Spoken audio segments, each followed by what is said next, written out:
how they dealt with Mirdania was wonderful. So that when what happened to her happened, it was, you know what I said. Clip it. When he revenges his horse and stabs him and says, die in Elvish, and then catapults the motherfucker. It was Like, so good. oh my god, what a it's like a video game combo right there.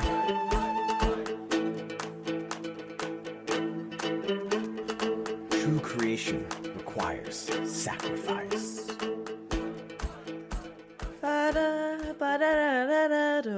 No, you have to do the disrespect. Like, what was that metal song at the end? What is happening with the end credits music this season?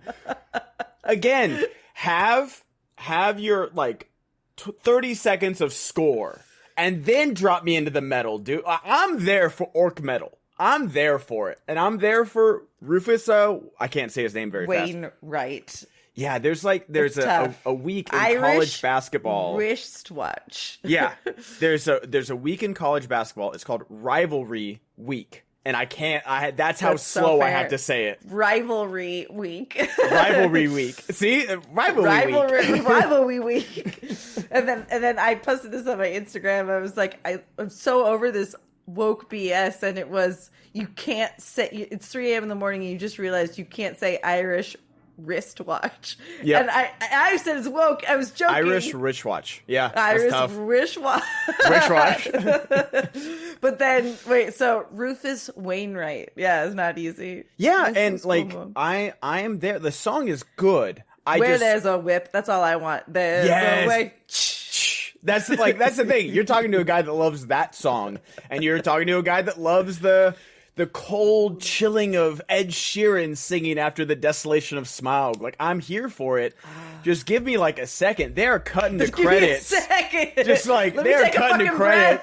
I think Arondir's dead. Let me breathe. Right? It's like I've been watching 2 different animes on Netflix, and Netflix has some sneaky good anime selection, either original or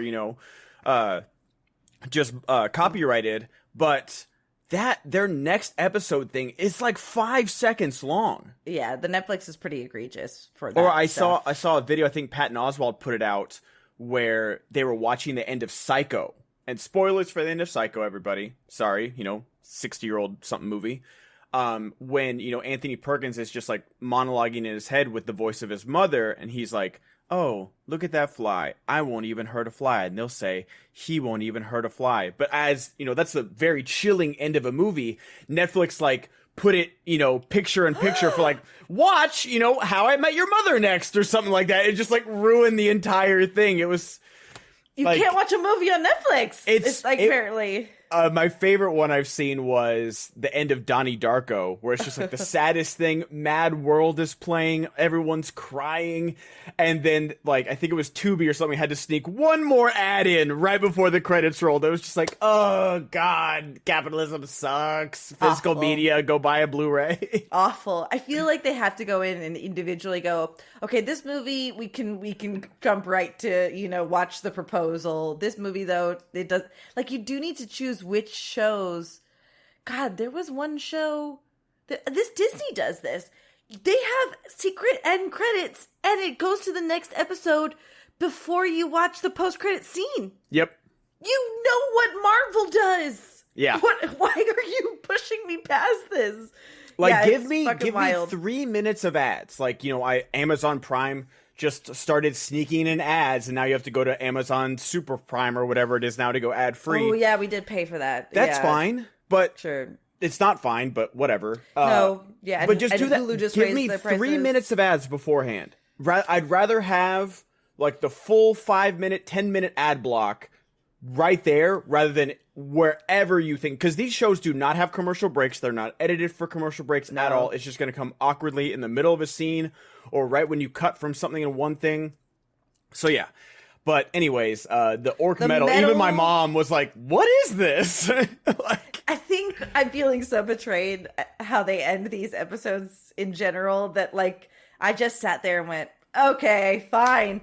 You know what it really reeks of to me is someone had the idea and they were watching the edited ending over and over again to the point where they liked it. They didn't have the like detached opinion going, no, I don't think that works. Yeah. They were just like, this is so different, guys. Have you ever heard metal in Middle Earth? If they would have played it, them. If they would have played it when like Dimrod was walking up and like, you know, biting the heads off elves or orcs, you know, you couldn't tell in the dark, and then, you know, stomping everybody. If they would have played that metal song right there, I would have got up and started mosh pitting with my parents in their living room. Like, I would have been throwing elbows and it would have been great.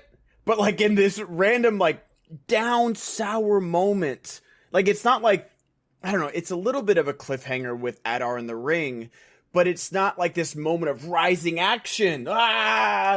Right. Totally. I understand that.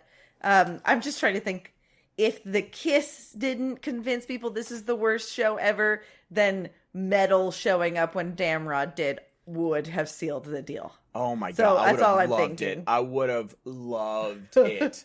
Like, you're going to do a reinterpretation of Lord of the Rings, of a lot of things, Sure. including that kiss. Put some metal in there, man. Like, have Slash... No, don't do that. I was going to say, have Slash, like, on the battlefield, like, whee! I saw someone who dubbed in Iron Man when Tony snaps and steals... And so I was like, they really missed an opportunity, because he says, I am Iron Man, and that's how the song opens. And it would have totally ruined it. And that's all I can think Wait, of. like in Endgame? To Yes, do that? No. You did that. They yes. did that in the first Iron Man. Like, And so they wanted it to call back. guys, there's a limit. There's a limit here. Like, I saw a TikTok where it was like, you know, what if the next Avengers is going to be like, I'm Doctor Doom. Prepare for Doom. Oh my God, this is so peak. He said Doom. It's oh my God. So peaky said Doom. He said the words. He's Doctor Doom. Legend. Oh my God, you guys get that? He's referencing that. It's oh God. Oh, another TikTok I saw, speaking of just like how cooked we are, was how Gen Z is cooked. And it was like a dance, like an operatic dance performance for kids that are like 7 and under or whatever. Like, you know, they used to take kids to Yo Gabba Gabba and stuff. And Oh, yeah. So it's like that, but with knockoff Mario, Roblox, and Minecraft characters dancing, going too skibbity or not, too skibbity or not. Oh my God. I think, yeah, go ahead. They Go said they're finish it. cooked. They're cooked. Yeah. This Well, someone generation's said done. they heard it at a concert. They're like, oh, don't worry. They pretend to stop playing, but then they're going to come out for more. It's a TikTok thing. And I... It's a TikTok. Oh, man. I was just like, oh, that's tough. That's so tough. You know what? Good for them. I'm not Yeah. hating it on them. They're Or just you- going to be. I They're going to think, be like that. Bye Bye Bye just came on in the Fortnite shop as an emote, and they're like, oh, it's the Deadpool 3 song. I'm like, oh, God. And let them have it. Let them Yeah. have it, and we can have our own. Right? I It's also good. went to a tire Okay, shop this is yesterday. the last one, 'cause we I can know. stay here. I'm so sorry. We're old guys, we know. But I went to a tire shop yesterday that was playing old videos from like Boys to Men, and then O-Town came on. Hell yeah, O-Town. I was living in a different world. I can't believe that was peak CGI. Anyway, welcome to Podcast of the Rings. I'm Jessica. This is Ben. This is the penultimate episode of season 2, The Rings of Power, Doomed to Die. Saw someone online literally like guess this was going to be the title. Good for them. Not a bad episode. I'm just going to say, I think that there are genuine criticisms about like the pacing. I didn't mind the pacing at all. There were some interesting choices. There was another criticism in our Discord about how if Sauron and Celebrimbor weren't being acted to like the 10th degree, it would have been just beat after beat, repeat, and boring. But instead you got both of the Charlies given their fucking amazing performances of their lives. And it's amazing. I agree and I disagree at the same point. I don't think it would have been repetitive. I do think they are acting their absolute asses off. Like, it's such a great, you know, it's such a perfect Middle-earth thing. Even the smallest creatures can have an effect. And it was a mouse. That's a really good point. Like, I love that. But yeah, the Charlies are just absolutely owning these scenes, and how Anatar is going from, oh, have you finished the rings? I want the 9! Like, The growling, literal growl. he's so good, and I want the 9. Sorry, I just... Good Lord. Oh my god. Sorry.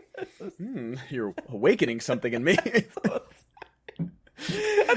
That's why I repeated it, because someone said when fanfics and romance people write he growled, this is what we mean. They need to say that like in like a porn, like the Lord of the G-Strings. I want the 9, but you know what the 9 is.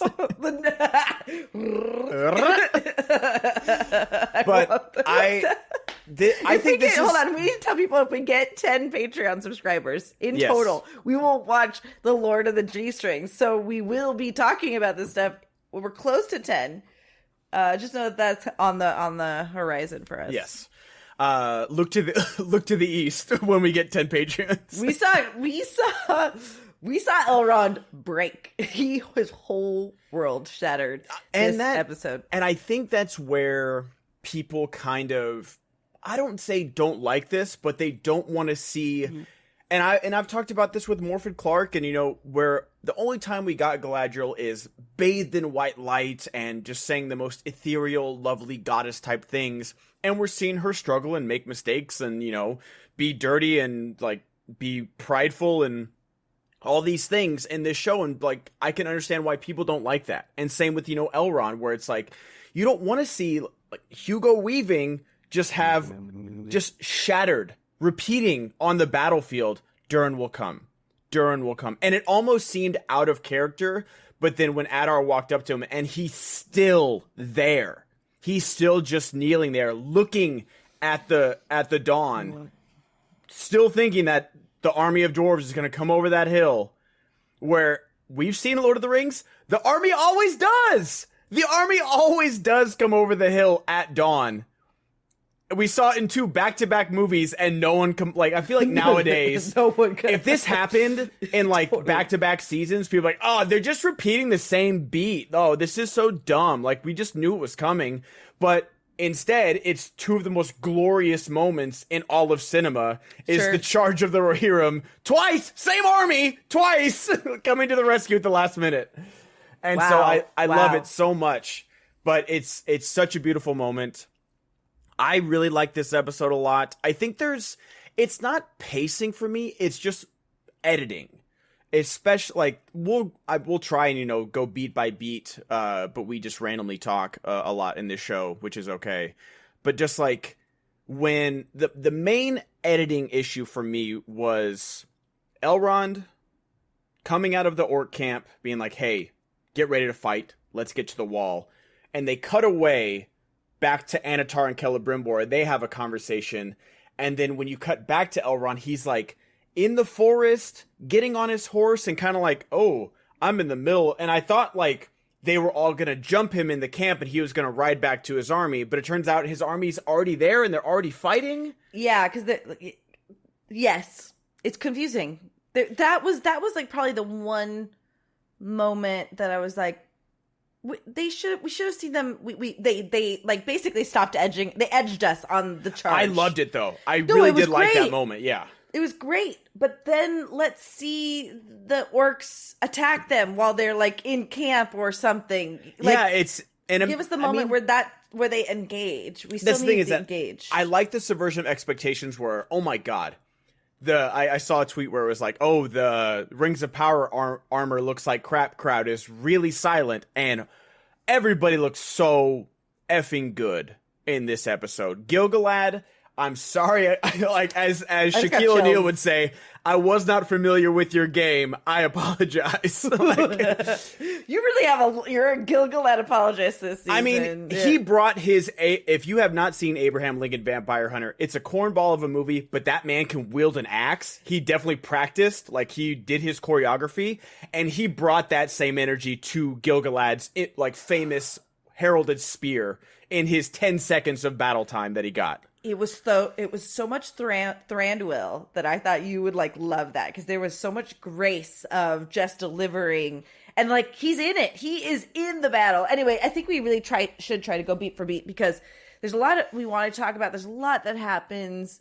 There's so much good Sauron acting. Charlie Vickers, we've talked about this before, but you have said, like, he was okay as Halbrand, but he's great now as Sauron. He's unleashed. He gets to be just every...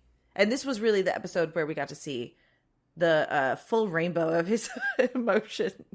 And I mean, it's like the actor and the character were on the same journey of like, oh, I've got to be really reserved and like, but not play the part as something that I wanted to see, where I wanted to see more hints of Sauron in Halbrand. Sure. Where it felt like the show was like, no, we need to keep the audience guessing and see, is the stranger Gandalf? Are the Nazgûls, or sorry, Sauron? Is the stranger Sauron? Are the Nazgûl Sauron? Is Halbrand Sauron? Is, fucking dwarf number 4 Sauron somehow? Like, I don't know. So it felt like even Charlie was like, I don't really know how to play this right now. And this time it's just like, oh, I'm evil? Let's go. Like, it's so... he's so good in this episode. But yeah, it starts out with Celebrimbor sipping tea peacefully, like slowly working, using the quote-unquote mithril, and finishing at least like the basis for the 9 rings. You see all 9. He clips the final one together, and he says like, I need a few more days. But what's a few more days to hone perfection for a lifetime? And then I love how they're doing the cuts from his basically hologrammed reality back to reality. That's it. Exactly. Is so good. And how Anatar slowly turns his people against him is so well done as well. Like, he's just absolutely cooking on every level. Truly. And it's so heartbreaking to watch, because we have the dramatic irony of knowing that he's not the crazy one, but you can see how someone who's sociopathic or manipulative like this and good at it has planted all the seeds they need to plant in order to give people the just benefit of the doubt, so it makes it seem like it's their decision. That's the thing, is that I've said it before in this podcast, like, I hate those meet the parents, you, me, and Dupree were like, one conversation could handle this entire movie. I realize we wouldn't have a movie, but it's a frustrating thing to watch people just kind of spiral out of control to where, couples end up divorced or, on the rocks or whatever have be. But they plant the seeds so much throughout this season that it's earned. That these people would not like revolt against their lord. Like, they're not like jumping him in the streets, but they're just like, okay, Grandpa, let's get you back to your tower. Yeah, totally. And let's not add the extra layer of what Adar and Galadriel has already claimed to be succumbed to, which is his ability to make your desires real and feel like you're capable of. So, like, who knows what Mirdania wants, or what, spear thrower. We knew what she wants. Poor. She's so little. She's such a good actress that I just want to like just give her like a hug, because that death, I will not recover from that death. Like, and that is when that was like an anime death, because I feel like anime. I talked about this when I talked about like I did like all reviews for like season 2 of Jujutsu Kaisen. And I feel like anime is, I don't know how they do it, but they introduce these side characters in like 1 or 2 episodes, 1 or 2 scenes, or like if you're reading the manga, it's like 1 or 2 pages or panels or something, and you fall in love with them. Mm-hmm. Like there's this character, where you saw him in season 1 and he seemed like kind of like a brash, cocky idiot. And then in season 2, you're like, oh, I really like this guy. And then an episode later, you think he's dead. And you're like, oh my God. And you're sick to your stomach about it. And you're like, why? I didn't even like this guy in season 1, but I fell in love with him in season 2. And that's who Mirdania is. That I feel like is such a great testament to the show, that in such a small amount of screen time, basically 3, maybe 4 interactions with the main character, you really root for her and you feel sorry for her, because you see her and she's not dumb. No. You don't feel like, oh my gosh, like, I'm listening and watching to Game of Thrones and Sansa's the most frustrating character, even though you've learned to love her. Yeah. But you're just like, oh my God, girl, will you pull your head out of your ass right now? But that's not Merdania. She has a reason to feel this way, and she's just being slowly, like, he's just like tugging on the fishing line every time she bites. She's like, oh, don't want to lose it, but I'm going to keep pulling you in. And she's the one who asks the questions. She's the one who asks for clarification. She's the one, and he's like, all right, well, you asked. And now I am going to say you're right in the respect of how they dealt with Merdania was wonderful. So that when what happened to her, it was, you know what I said. Clip it. When what happened, it did happen. When what happened to her happened. Jessica will be running for office very soon. I laugh like Kamala, so let's go. My aunt has such big Kamala energy and is a Trumper, and I have to tell her. I love it. I really got to tell her. It works because you're exactly right. We learned about her enough. We never wanted her to die, but we kind of knew something bad was going to happen to her. We just didn't know how. They failed with the two other elves in making us care about them, with Rian the archer, who had the Boromir death, and then the other guy who was scouting to see if the dwarves had come. The only one of them that got a justified death was the fucking horse that did that shot straight up into the air like an elevator to kick the orc. Did you see did that look weird to you?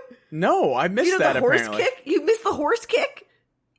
I guess. Okay, so Elrond had just kissed. He must have been on cloud 9. Oh, okay, yes. I did see that. The horse jumped straight up. Hell yeah, air. dude. That's an elven horse. Come on now. 100%. It was awesome. It was fantasy. It was great. But then the orc, for no good reason, slits the throat of the horse. And they even give Elrond this awkward angle of like being so sad over the horse. But Rihanna's like, in the mud, goodbye.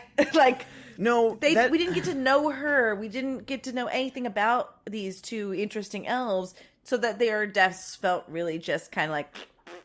Yeah, it felt like all of the, that big selling point of that Avengers shot of his scouting party, like that could have been a little Suicide Squad type beat, where we got to know, like, oh, and even if it is like the most typical, Dirty Dozen, like, oh, this guy's grenades, this guy's machine guns, this guy's knives, like, give me that. I love that stuff. I love a specialty crew. That's so much fun.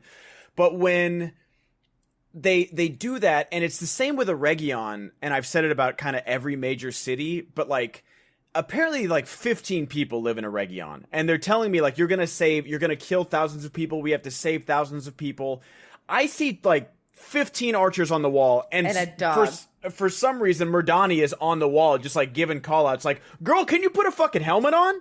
She's the one who sees the Ravager. Like, no one else pointed that out before her too. Yeah, and so there's stuff like that you are for sure right about, and it felt almost comedic when they're like, oh, we need to go get the Ravager. I only need one clear shot, my lord. Okay, we made it. Where I don't even know her name. Rian, I think. Rian, and then you turn around, she's like, oh, I was like,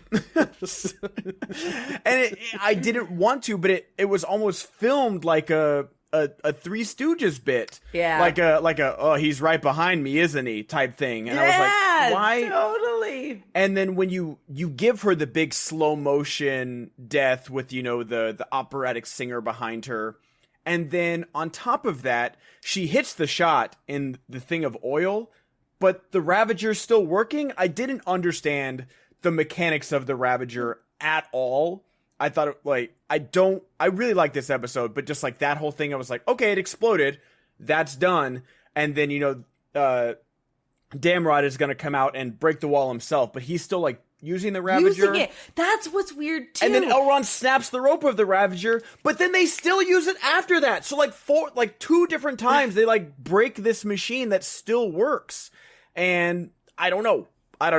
No, I think you have good questions. I think it still does work as like a ramming tool. Absolutely. I love like a ticking clock. Like it's same with, like Helm's Deep, same with the siege towers at Minas Tirith. Like there's a ticking clock or with Grond, with like, oh hey, we use this battering ram, the normal one. Let's bring up the wolf's head, and so you have that, and that's really good. But the Ravager, like they didn't.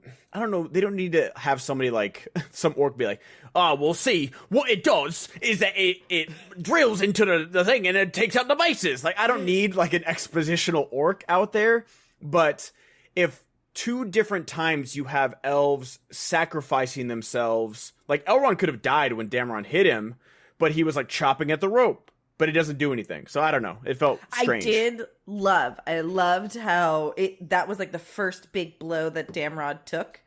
And I'm sure it hurt him. Whatever tension was there, for sure it hurt him. I also love that Elrond knew that thing had tension and was going to kill him or hurt him. But you're telling me Damrod's uncontrollable, going to kill both elves and orcs. Mm-hmm. Why on earth would he use a tool? Why is he not just battering? He throws his fucking club at Arondir immediately. Right. which is wild. He's like, what? Can you get that back for me? I need that. Throw it back. And Arondir has just like I've not been the biggest complimentary person of Ismail Cordova's Cruz's acting. It was A+, A tier, S tier acting from him this episode. He's very good. Someone I saw online say, or maybe in our Discord say, like, him having to grieve Bronwyn is like the best gift he could have been given but I do see that he is given like an arc. He's been gifted an arc to act, and he's fucking killing it. And Galadriel saying to him, we're at a dearth of elves tonight, don't add to that. And she just really, but I expected a little bit more out of what he did with Damrod. Did you? I did too. And his Damrod's entrance and his walk across the battlefield was everything I wanted. It was great. He's stomping. He's chomping, apparently. Like, I don't know if that was an elf or an orc, but I think it was an orc. That's why Grog was like, Glug was like, poor Glug, man. Guy, I know. number one Glug fan over here. Like, he just wants to stay home. I get it, man. He wants to just quit while they're ahead. They won Mordor. I know. It's true. But yeah, it felt strange that they kept like stabbing him in the side, and then I don't know. It was weird that they put the big run off the Ravager in slow-mo in the trailer, but it just kind of happened in the show. Like, I was expecting more from that big moment. Yes, totally. But a lot of the battle really did work for me. It just felt like that was where like kind of the editing kind of came into play, where I was like, are they stabbing him? Like, I don't know what's going on. And then he's like just kind of laying there laughing and dying the whole time, which like, I like the laughing. That's genuinely evil and terrifying. But there was just like, okay, I guess that's done. Got it. Like, it felt like when the cave troll entered Moria, shit got real. Yeah. He literally beat everybody. He the sound dropped out. Do you remember the sound dropped out? Yep. And then, he beat up Boromir, he yanked him off, he, like, got rid of Legolas. He yanked him off? He yanked him off, man, it was crazy. You haven't seen the director's cut I've seen, apparently. Like, he hit Gimli, like, it took literally everybody teaming up of, like, Aragorn stabbing him in the stomach, the Merry and Pippin jumping on his back, Legolas shooting him in the mouth, like, it took a lot to bring this.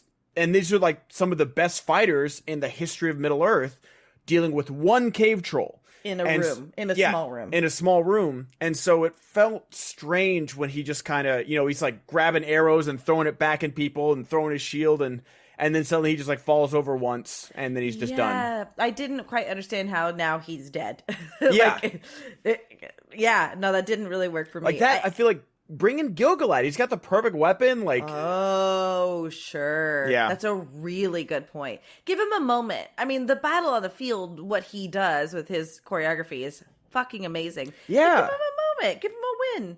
Why not? And that's the thing, like, you can have him, like, kind of knock down the wall, but the elves are, like, still defending it.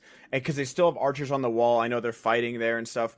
I thought, and that's the thing is that when the geography of the battle is good, you know, when they dam the river, and I'm like, okay, I know where everyone is, I know where they're charging from, I know what they're doing, I know where the archers are, everything is really good, and then there's just like a few moments where I'm just like, oh, the elves are fighting in the forest already? Okay. All right, wait, they're at the Ravager, but how did Elrond get around them? And then Elrond, like, there's like trench warfare going on right now. Like, okay, there's a few moments where I got, maybe if I rewatched the episode, I only got to see it once. It'll make more sense, but it just felt like the editing kind of got lost within itself. Just a few times. It didn't take me out of it or anything, but I was like just trying to orient myself of like where everybody was on the battlefield. I think what we're missing is just how big Eregion is and how big the army that Adar has is. And so, because then all we saw was this small part of the river where the Ravager was, right? The other thing that bothered me is the orcs are literally floating across the newly dry riverbed. And they're like, have no problem trudging through the mud. But the second the elves show up, they're all sinking into the mud. It felt like it should have been opposite, and that would have been a really cool moment of like elves light-footed, just like hut tut tut tut tut tut, or like the horse knowing where to jump or something like that, so that you're not. It should not have been hard like mud, and the orcs had no problem with where they were crossing. I also think the idea of crashing the mountain like that is cool, but it completely took me out of the moment. Oh, why is that? I just thought it was really dumb. They had to. It was all luck. I guess maybe if he's seeing that kind of mountain, he can go, okay, probably that's susceptible to an avalanche. I really found it unrealistic he could reliably expect that to dam the river. I just thought that was unusual. I think it's just like a timing thing for me, where it's just like immediately the river, like you see the rocks crash, and then you see a Arondir come up, and the riverbed's dry. I'm like, oh, that was really fast. Yeah. But I thought it was like a clever way where, you know, I think we've underestimated Adar, like at every turn, even though he keeps being right. And I'm really wondering, like, just how powerful is this guy? Like, he beats Arondir and Elrond back to back. He's captured Galadriel. He's fooled her in season 1 as well. And, you know, he's obviously has a plan where even if he is, you know, doing Sauron's bidding without him knowing, and, you know, doing exactly what Sauron wants him to do, he's still going to do it really well. Like, especially when the elves are like, oh no, we've got the river, so don't worry about that. Well, the river's gone. What are you going to do now? But it does go back to like, where's their army? Where's Eregion's army? Or is it like a city of art, and, you know, just like they don't have that many soldiers? I can't imagine they would. And also they do have the river as like it's a peaceful town, city, kingdom, realm, whatever, with like really good vantage points. I guess I can imagine that being the case. That's fair. It really is fair. I saw on the internet that some people think Adar is someone else that was actually in the books. It's probably stupid that I'm even bringing it up because I can't find it now. I'll try to see if I can find it while we're talking. But okay. But that he is super powerful if he is this person that people think he is. It's possible, and I saw a theory that if he's got Nenya, he might like revert back to his old elvish form. It might like heal him. Oh, that's interesting. I'd love to see that, and maybe that would be a big reveal. Is that what he would want, you think? I don't know, but I mean, I don't know how he would control the power of the ring. This is all kind of like new territory of what the powers of the rings do. They're kind of not rewriting history, but reinterpreting it. So anything could happen, and I wish there was 10 episodes, because I know it doesn't feel like we only have one episode left. There's so much to cover here, and not in the history of the rings, but in the story that they're telling. And that's my biggest problem, is that this episode should have just been Eregion. There should have been no Moria in here at all. Besides Elrond calling to Durin. Yeah. Which is oh my God, that scene was so good. And it speaks to how good this season is that we haven't missed it. We haven't needed it. But man, when these two get together, still the best. It's still the best. It's still the best. And Durin might be the best.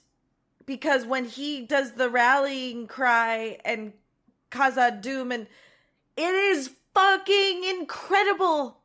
No one else is, and you do get the joy of I was gonna say no one else is bringing this kind of level. Dwarves have the joy of being loud and boisterous and enigmatic. He is the extrovert of the group, so he does get to look like he's the fucking best.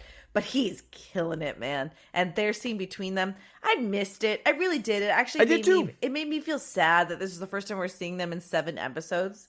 But at the same time, it works because 8 episodes so far, up to 7. It took 7 episodes to see them. Is my point. Oh, I meant like we didn't get to see them in the finale either for last season. Oh, yeah. I hate it now even more. So people thought Adar is Maglor, who is one of the sons of Feanor. Okay. Yeah, there were people like starting to talk about like that's why he might know Galadriel or something like that. There might be more to that than. Okay. So yeah, no, just Durin doing amazing things. So you're saying we shouldn't have seen Moria at all in this episode? Well, it just feels like it seems like next week we're gonna get the Balrog fight, and it's like, okay, we get that like. Narvi, turning for good, which again, everybody knows the ring is corrupted Durin. So how are the rings going to get passed down to anybody after this? Like, even if Sauron gets defeated, I'm not putting that ring back on. No. And so I'm wondering about that. Yeah, it's a big question mark. It happened so fast. Like Durin went from 0 to 100, like Durin the Elder went from 0 to 100 with his ring corruption, to where do the rest of the dwarves? We don't even know if the dwarf lords have the other 6 rings. I think the gold that they were given means that the kings or the lords were paying tribute in order to get them, but we don't know. We don't know what they're up to. Like they showed mining, and then they showed wheelbarrows of gold being brought up. Again, no mithril. And then the next scene, the throne room's empty, so I don't know where the treasure went. And so I feel he's fucking shoving it up his ass. It's possible.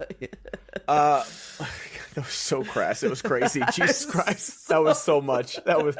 Where did that come from? What? I've never been called crass.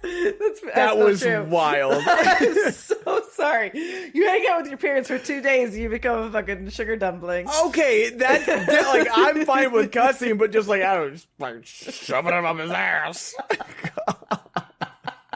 Okay, Grandpa, let's get you back to the home. No, he is Sauron. But yeah, and now we're getting the Balrog fight next, which we've gotten one Disa reverberation about it, and it's just like... You mean next season? Or this... It feels like next episode is going to be the Balrog fight. Like, you're telling me Durin the Elder, with the power of the ring, beat all of Narvi's men, killed them off screen, and now he's a threat because he's mining by himself with one pickaxe? Got it. I understand now. I just thought we were going to see a showdown between the two Durins, but I think you're right. They're going to end it with the Balrog truly being awoken.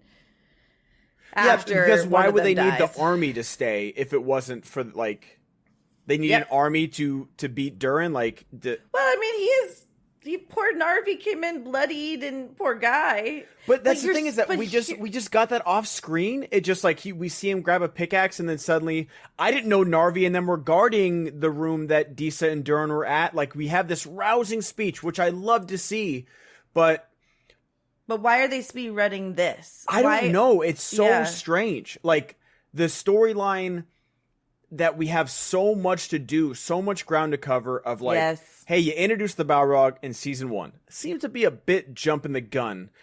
And you can keep Chekhov's Balrog there, because we know Durin's Bane, we know that to a T. Keep it there. And you need like generations of Mithril to come out of this place, and you're talking about it. We never see it. We're seeing during the Elder speedrun his like political corruption and corruption with a ring, and now suddenly we're going to be fighting the Balrog. And like, are they going to leave Khazad-dûm next season or at the end? I don't know. Like, it's that plot line is such a mess, and it's so disappointing because Disa and Durin, the actors, are so good. And so is Narvi and Durin the Elder. Like, they're all doing their jobs so amazing. But out of everything that's so ill-timed, where the Stranger storyline is better than this one this year. Like, yeah, it's so right. At least it's like taking the time with, his Yoda journey with Tom Bombadil, and like, oh, you're going to have a big decision to make. You think, are you going to fight for evil or go save your friend? Oh, they're going to combine at the end of this episode. Of course they are. I get it. But this Khazad-dûm storyline is such a mess, and I wonder what we lost with the strike and with the showrunner and with if the season had 10 episodes, which it should, and the fact that like it takes 2.5 years to get 8 episodes.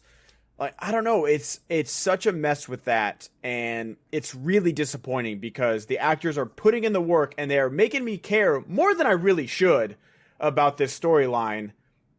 But they're betraying us at every yeah. It's a very good criticism, and it's a real criticism. You know what I mean? It's a good.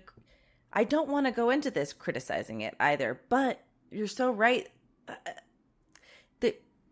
Why make it 5 seasons? Make each season show us the fall of each. I don't know. I don't even have the answer, but you're just totally right. The things we've been kind of the meat of the episode that we're going to get to it, and it's going to be given to you raw, is Celebrimbor finally waking up, realizing that he is in a heist movie where they just set up a loop, and he finally catches the loop. He finally sees the security cam footage, like Ocean's 11 style, like where it's one of my favorite moments where he's like, oh, what does the emblem on the floor say? We just got it installed last week. Oh, there is none. We've been duped. Such a great moment. It's so good. Yeah, it is. And they built a fake vault, everybody. That's very good. He catches the loop, which I get it. You have to show what Sauron's doing somehow. But I was really confused how they hadn't hit, like, how did Celebrimbor's tower not get hit? And how long have they been sieged? And how long has he been working at it? And finally, when the veil is lifted, once Celebrimbor's like, no, something's wrong, and like the jewel is missing, and oh god, he's doing such a good job. Yeah, the candle hasn't burned down, which is a great thing as well. So good. And like, it's really silly actually for Sauron to create a mouse in this environment. It's like kind of going, okay, just gonna put a mouse in there, and like the embers. I wanted him to finish the sentence like, even the embers what? The embers what? Like, right? What did he make the embers do? But then when you get the reveal of what the state of the forge looks like, actually, that probably rocks did hit this guy's head. Yes. The tower's destroyed. It is heartbreaking. It's heartbreaking. And this is another thing where I wish we kind of just got like some time, because sieges, like the siege of Minas Tirith, it feels like it takes place in like one night. When like sieges really take, does. It does. And but even though we kind of know that, like King Theoden says, like it's going to take 5 days for us to get to Minas Tirith, and so maybe 5 days have taken place, but we don't really see that. And same here is that we see the destruction, and I just wish we got a little bit more time of like, okay, they've been launching catapults over the river for how long? How long has it been that he's been in this tower? Because he even says like, oh, what's a few more days?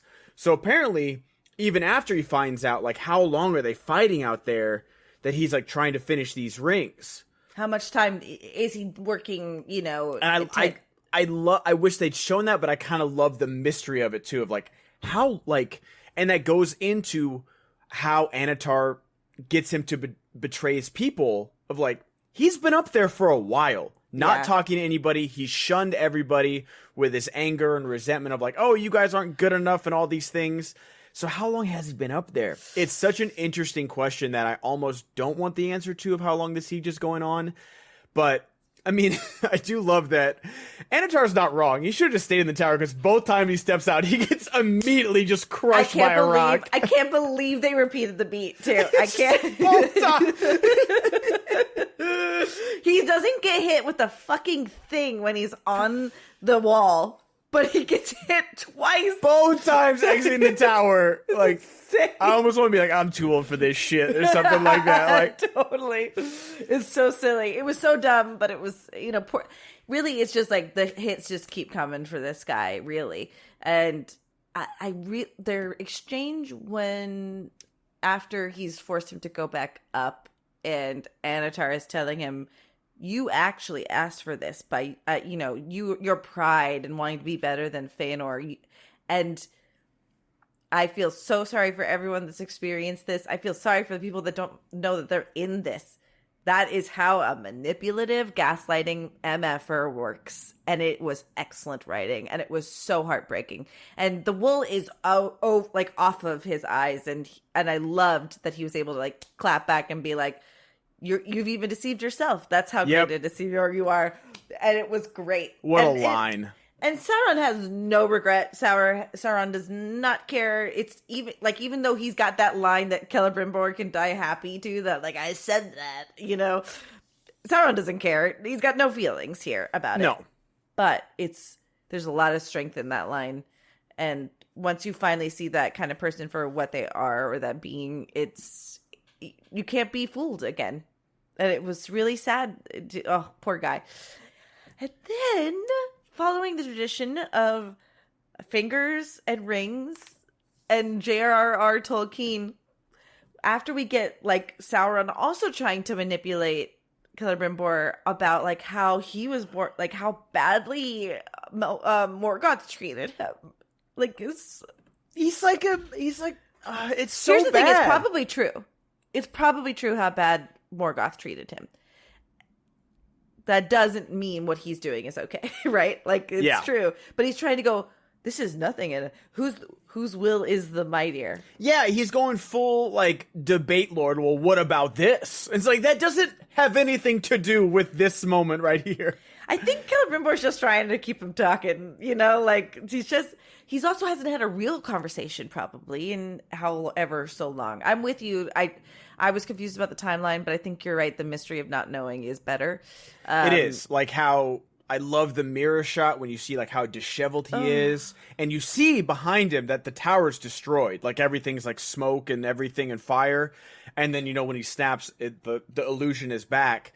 I don't know. That's why I agree that they're acting their asses off, but I disagree that it kept repeating the beat. I thought that they kept advancing just enough to be like, oh, he noticed the jewel is missing. Okay. And then we cut back. And then I feel like it's just the second time we see it where the mouse, and he's like, let me mark the candle here. And then Anatar checks up on him and he's like, no, wait, watch the mouse. Look at the coals. Look at the candle. Like the man's been up there for weeks. Like, you do not go this insane and this meticulous of noticing everything in your surroundings is repeating itself without being up there for a long, long time. I mean, it's saying like hi to Mr. Mouse is so sweet. It's like Groundhog's Day, where it's like Bill Murray learns how to play the piano like fucking Ray Charles. Like, how long do you think he's been in this day? When you think about how long he lived in that town and what he was able to accomplish... Whoa. Did you know that they deleted the scene as to why that happened to him? And the movie is better for it. What? It was originally written that he broke a girl's heart and she happened to be a witch and she cursed him. Don't tell me why. So much. No, because he was treated her like shit and he's like, you won't be able to break the curse until you fall in love. He doesn't know that. He just wakes up in this town. And they cut that and it's such a better movie for it. Oh yeah. Like it feels I didn't need like a specific thing for him to do that, because you just like in the one day you meet this guy, you're like, yeah, he deserves this. Yep, totally. 100%. And then Andy McDowell is just at her absolute hottest in that movie. Insanely hot. Yep, totally. So yeah, when he talks to the little mouse, it's probably the most sweetest thing. He cuts his finger off. It's horrible. The thumb too, like I know. Why didn't he use that thing, though, to cut the chain? That's what my parents said, too. I mean... Yeah. Right? Am I wrong about that? My dad broke me so bad, and I literally had to pause and walk out because I was so mad at them. It's the most serious, intense moment, and he goes, "We'll see whose will is mightier," and then he cuts, and it's almost like a Dumb and Dumber moment where you're expecting him to give like this, like scream, Sure. And so my dad just goes, "Yours is," like a Chevy Chase. And I was like, "Okay, stop. We are taking this serious. We are not making jokes. Come on now." Come on, Dad. But it is like twice in this show where it's borderline comedic beats that they give these terrible things that are happening, and so it is just begging for someone just to slide a what about that in there? You know, I actually can see the draw for haters now to hate watch this, because you can be movie this or D-movie this really easily. You totally can. Okay, so then he hides the rings. He gives them to Galadriel. She gets them. But the reason why I'm holding off on this, because it's arguably the most... I don't know. There's different ways you could feel about the kiss. You can say controversial. I couldn't find the word. Mm-hmm. So now I have the word. Thank you for giving it to me. So it's a controversial kiss. I just wanted to save that towards the end, and I'm sure I'm forgetting stuff that happened in this episode, but I'm curious how you felt about it. It's the only reason I find it tough. I realize, and I love the part where, one, Richard Arameo, I was not familiar with your game, sir. Everything about him in this season, I was wrong in season 1. I will feast on Crow for the rest of the 5 seasons we are going to get, because this man is fucking Elrond. Hugo Weaving, untouchable. Elrond, for sure. Untouchable. Absolutely. But he is this Elrond for sure. And the charge, the battle cry leading up to this, his armor looking slick when he revenges his horse and stabs him and says, "Die" in Elvish, and then catapults the motherfucker. Oh my god, it's like a video game combo right there. And then his meeting with Adar, where he's like, "Oh, I think you're better with a scroll than a sword." And he's like, "You've never seen me do either." Just fucking cooking. Just cooking with the pot, baby. And then even when he gets him in the 1 second that he's got Adar in his blind spot, he unclasps like the little pin, just whoop. And I saw it and I was like, what was that? Yeah. And then I understand the kiss being camouflage for the exchange. I thought he was going to have... They didn't open their mouths enough, obviously, but I thought it was going to be like the old pass the key with the tongue thing. Gotcha. Or the ring, with the kiss. Because I've seen that, plenty of jailbreak movies, when the wife comes to visit her man in prison, oh, big kiss. Oh, I got a paperclip in my mouth now or something. We just learned a little bit of a fantasy of yours, I think. Just a little bit. But we haven't established, you've given the people enough reason to ship these two as a couple, because you haven't established that they're just friends. Or historically, they're both married. She's his fucking mother-in-law. Yep. And so, I don't need my rings of power to go full Pornhub here. I just don't need stepmom, what are you doing in my rings of power? And so, yeah. And so I understand the complaints, because you have given of a will they won't they kind of vibe to them.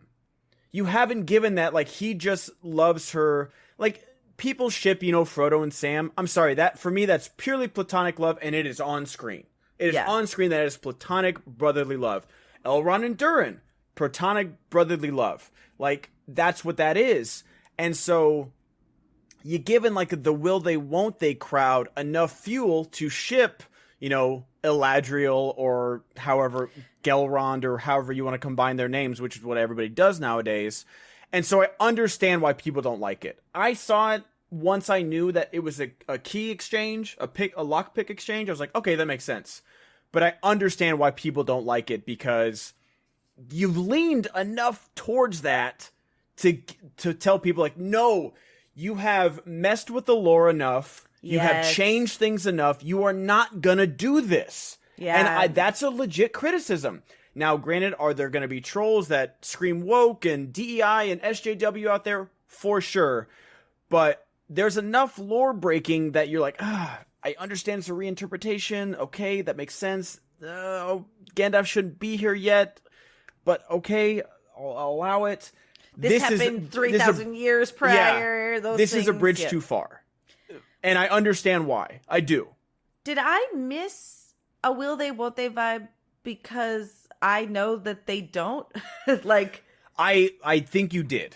Okay. Because we know, look, she's talked about her husband. We know Celeborn. We know Elrond's Celebrimbor. Like, we know they're out there. Or historically, they're supposed to be out there. Sure. But that's the thing, is that I feel like we talked about it last season. Or, maybe it was the same with in The Hobbit. They did it with Galadriel and Gandalf. Like, it's true.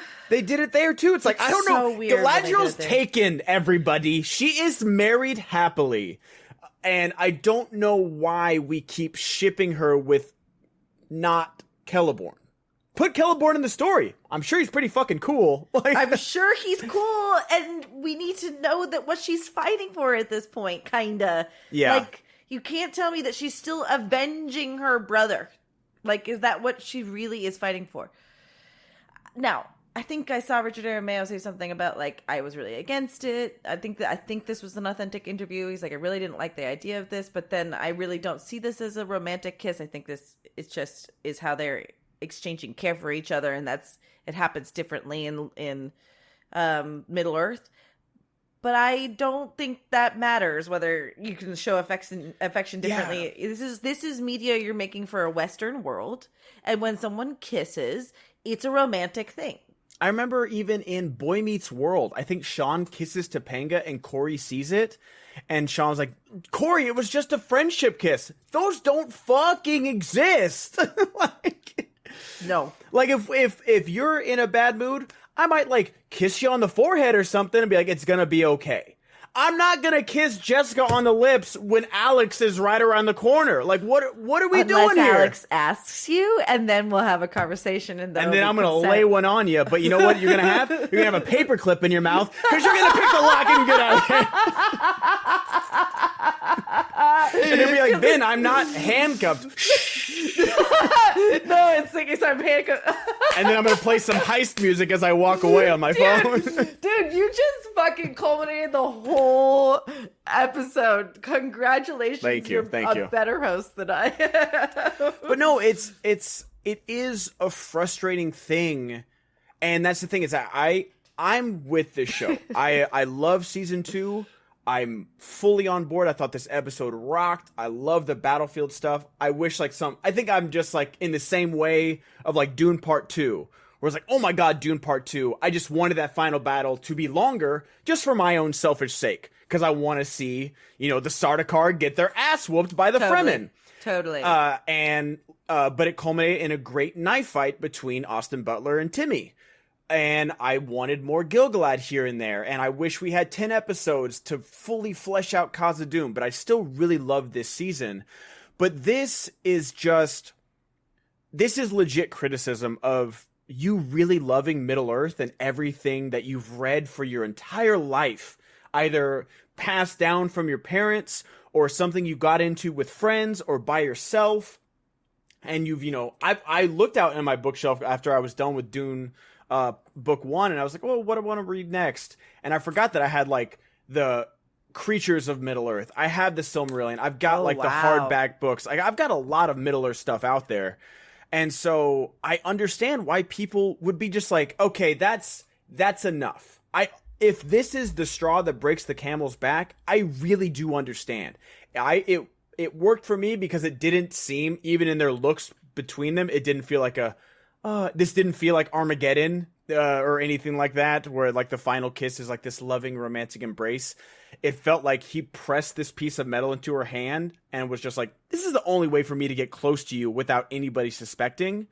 It worked for me in that way, but I do understand on a lore, diehard Middle-earth fandom level, and not in a toxic way, of being like, you can't have this man make out with his mother-in-law ever. Like, it doesn't make sense. No, it's not some white trailer trash shit. Yeah.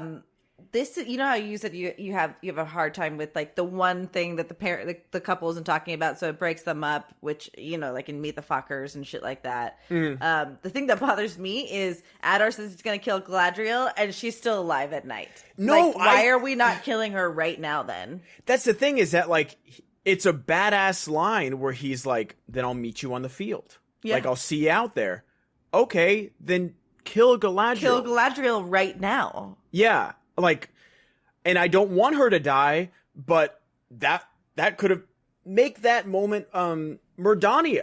I don't know, make it what's the archer? I can't think for her name. Rian. Make that Rian.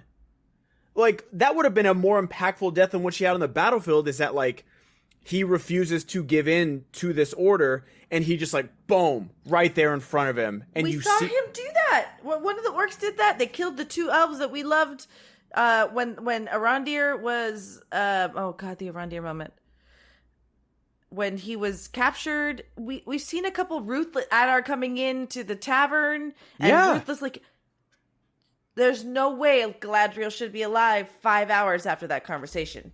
And maybe that feeds into the Son of Feanor like fan theory. It might, but right now, when you have a guy that is making all the right moves at every right moment. Even, you know, like, he might be losing the faith of some of his orcs, you know. Glood stays back and doesn't do the final charge towards the Regions. Is it Gloog? Is that how you say his name? Is it Gloog or Glood? I thought it was Glug. I read it Glug? as Glug. I like Gloog. It sounds more... Gloog is fun. I can get down with Gloog. How about this guy that was just like... the drummer that was like... Friggin' Lars Ulrich. You can understand why they are playing metal on top of these guys, but the orcs really stole the show. Oh, even my mom was like, "Why are they so hyped up? Like when, you know, they're charging and they're just like in the camera, like, ah, this is their one shot. This is it." Oh, that's what I said. I was like, I'm sorry, if I'm in a makeup chair for 8 hours, I'm getting my 15 seconds. Like, and you know what? They do that in Peter Jackson's too. For sure. All of those actors do their darndest. Yeah, we want some meat. What about them on the menu, boys? They're fresh. They're fish. So we have similar feelings about the kiss. I will say this: it's hot. It's too hot. People kissing. It's too hot. People kissing. I won't complain about it. But for me, it worked because even before I guess we see it on screen. I watched a Nerd of the Rings breakdown. We do see it on screen, like in a far shot. And Gloog, I think, sees him take off the pendant and lets him. Because he's like, Adar. And like the fact that he even says like, oh, he's unarmed.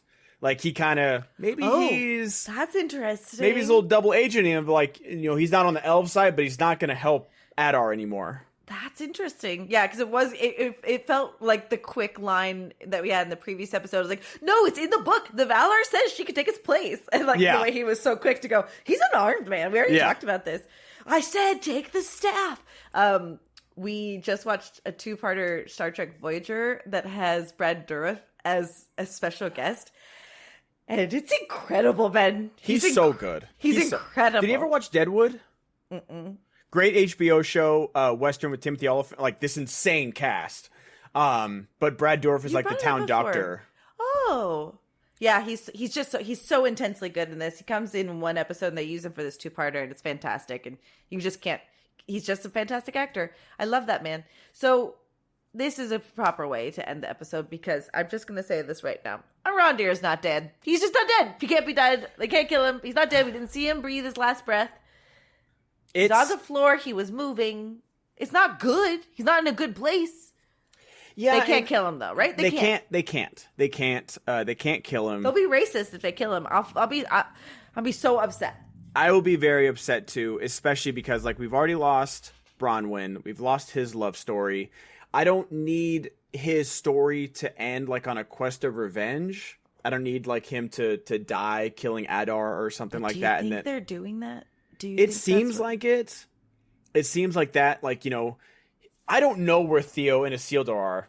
I don't know what's going on with them. Oh, who? Yeah, exactly. So it seems like they severed that connection.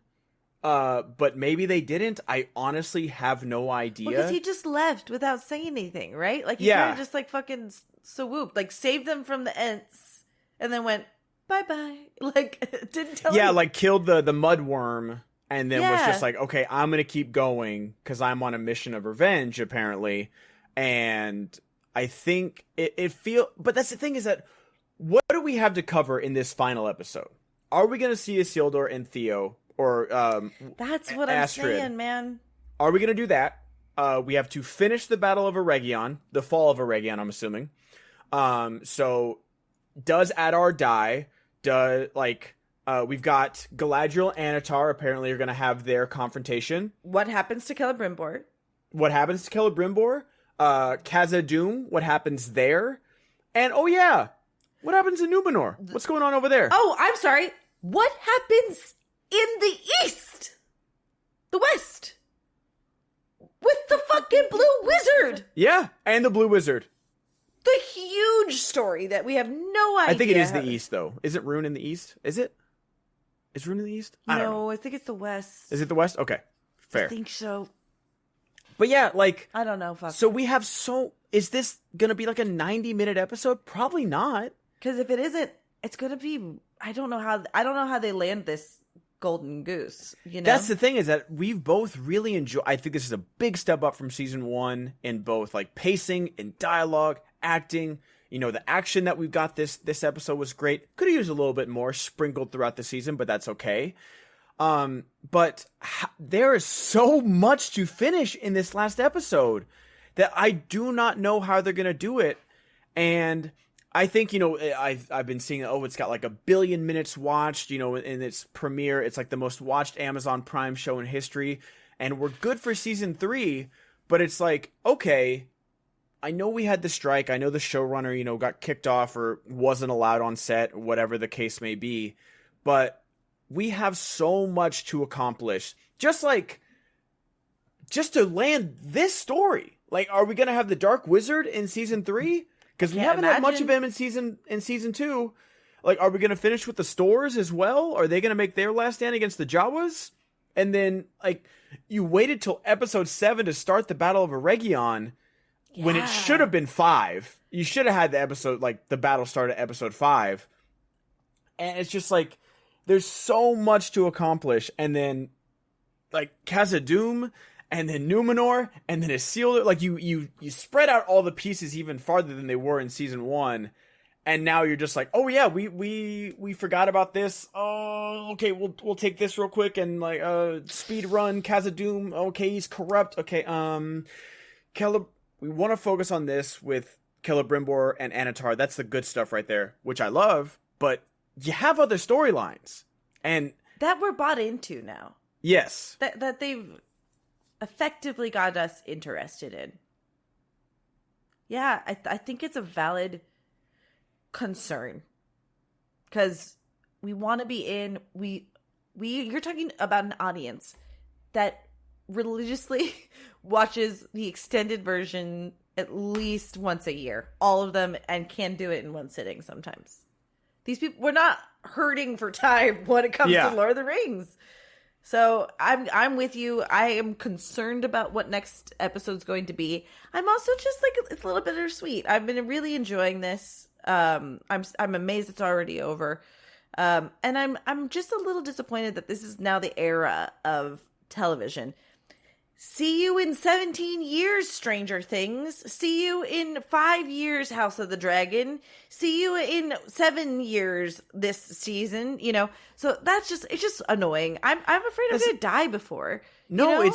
it's insane. Like the fact that, you know, we are doing our Game of Thrones podcast over on Patreon, join our Patreon, and the fact that we got a new season every year. I think until like maybe the final few seasons, then they're like, okay, they're going to be longer episodes, so we're going to take some time.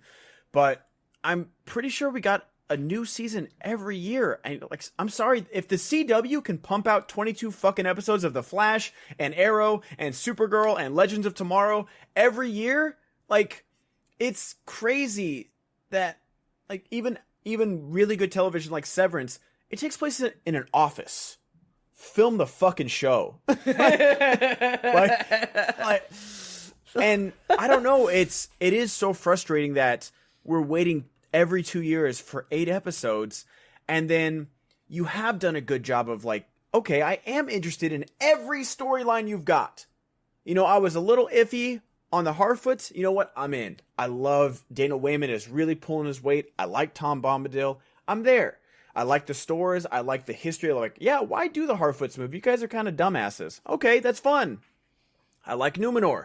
I like there's like a hint of political intrigue. You kind of fumbled it, but I'm curious to see like where this goes now that, you know, Muriel has been chosen by the sea gods and, you know, they've got to deal with the repercussions of that.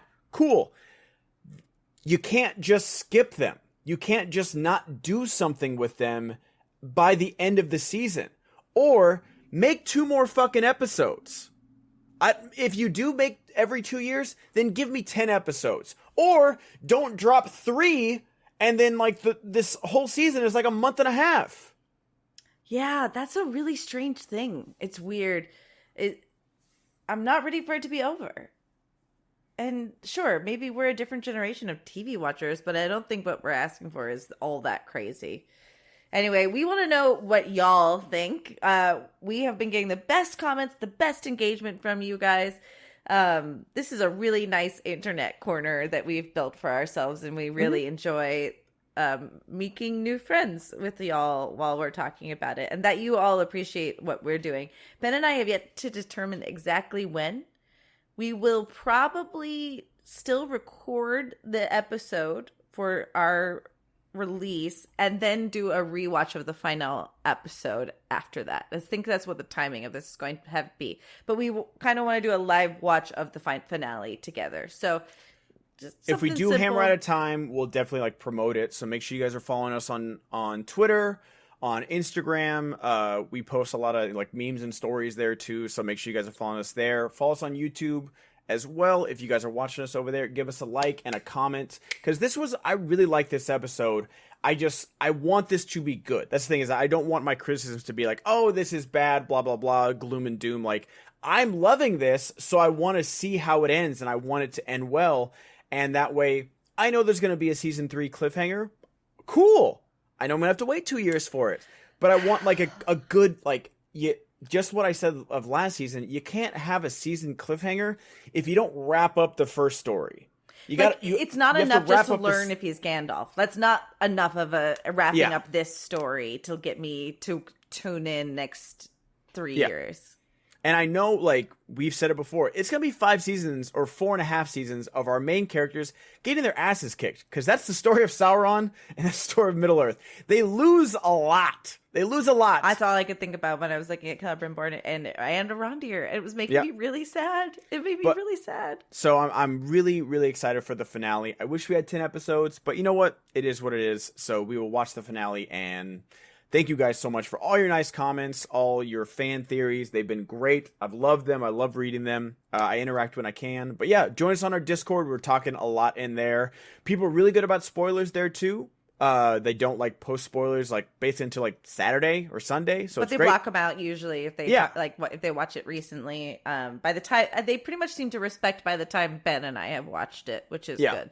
But it's very respectful. It's very fun. And truly, when people share either actual lore or their opinions or their theories, it helps widen my perspective a lot too. Mm-hmm. So this is a conversation. We're just involving you guys. So go to patreon.com/podcast of the rings. You can join as a free member there too. So that's one way you can keep up with what we're doing, when we're doing it, and how we're doing. When it happened, Ben. Yep. And until next time, my friends. May our paths meet again. Where there's a whip, there's a way.